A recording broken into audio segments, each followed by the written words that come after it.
আজ শেয়ার করতে চলেছি মার্বেল কুকিজের রেসিপি। কোনো রকম ওভেন ছাড়াই বাড়িতে কিভাবে বানাবে মার্বেল কুকিজ চলো দেখে নাও। প্রথমে একটা পাত্র নিয়ে নিয়েছি। এবার এতে 60 গ্রামের মতো বাটার নিয়ে ভালো করে হ্যান্ড ব্লেন্ডারের সাহায্যে ব্লেন্ড করে নেব।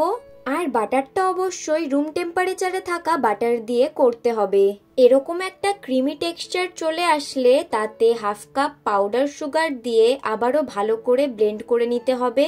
3-4 মিনিট ব্লেন্ড করার পর দেখবে এরকম লাইট আর ফ্লাফি একটা টেক্সচার চলে এসেছে। আর তখনই দিয়ে দিতে হবে এতে হাফ চামচ ভ্যানিলা এসেন্স, হাফ চামচ বেকিং পাউডার আর 1 কাপ ময়দা। তোমরা চাইলে ময়দার বদলে আটাও নিতে পারো। আর আমি যেহেতু এখানে সল্টেড বাটার নিয়েছি তাই আলাদা করে আর নুন দিইনি। সব উপকরণগুলোকে একসাথে মিশিয়ে নিয়ে অল্প অল্প করে লিকুইড দুধ দিয়ে ভালো করে মেখে নিতে হবে।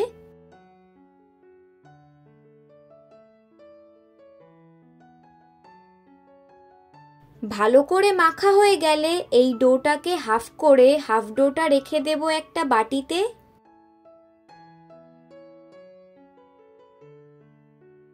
এবার এই বাকি হাফ ডোটার মধ্যে 1 চামচ কোকো পাউডার আর 1 চামচ লিকুইড দুধ দিয়ে ভালো করে মেখে নেব।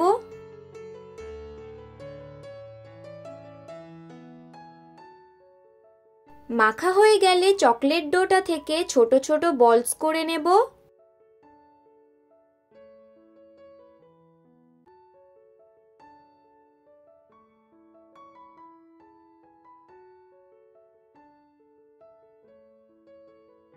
একইভাবে হোয়াইট ডোটা দিয়েও কয়েকটা ছোট ছোট বলস করে নিতে হবে।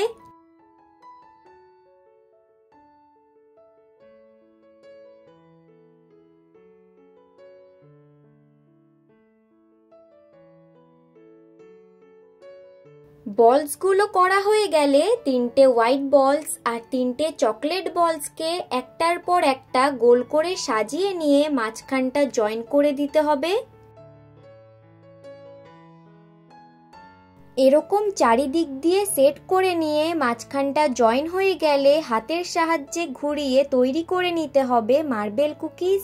সেম প্রসেসে আরেকটা কুকিজও তোমাদের করে দেখাচ্ছি যাতে তোমাদের সুবিধা হয় বুঝতে আর সাথে বাড়িতে বানাতেও।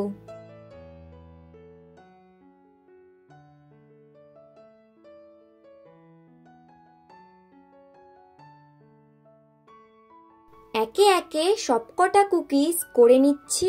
যেভাবে আমি কুকিজটা করেছি ঠিক সেভাবেই প্রত্যেকটা কুকিজ করে নিতে হবে। এবার একটা প্লেটে অয়েল ব্রাশ করে কুকিজগুলোকে একে একে দিয়ে 15 থেকে 20 মিনিটের জন্য বেক করে নিতে হবে। কুকিজগুলো সাজানো হয়ে গেলে গ্যাসে একটা কড়াই বসিয়ে নুন দিয়ে দেব কুকিজগুলোকে বেক করার জন্য। আর কড়াইটা মিডিয়াম ফ্লেমে 5 মিনিটের মতো প্রিহিট করে নিতে হবে। তারপর একটা স্ট্যান্ড বসিয়ে কুকিজের প্লেটটা দিয়ে ঢেকে দেব বেক হওয়ার জন্য। লো টু মিডিয়াম ফ্লেমে 15 থেকে 20 মিনিট বেক হওয়ার পর কুকিজগুলো নামিয়ে নেব। তাহলেই রেডি হয়ে যাবে মার্বেল কুকিজ। রেসিপিটা ভালো লাগলে অবশ্যই লাইক করো আর কমেন্টে জানিও কেমন লেগেছে। সাথে সাবস্ক্রাইব করতে কিন্তু ভুলো না।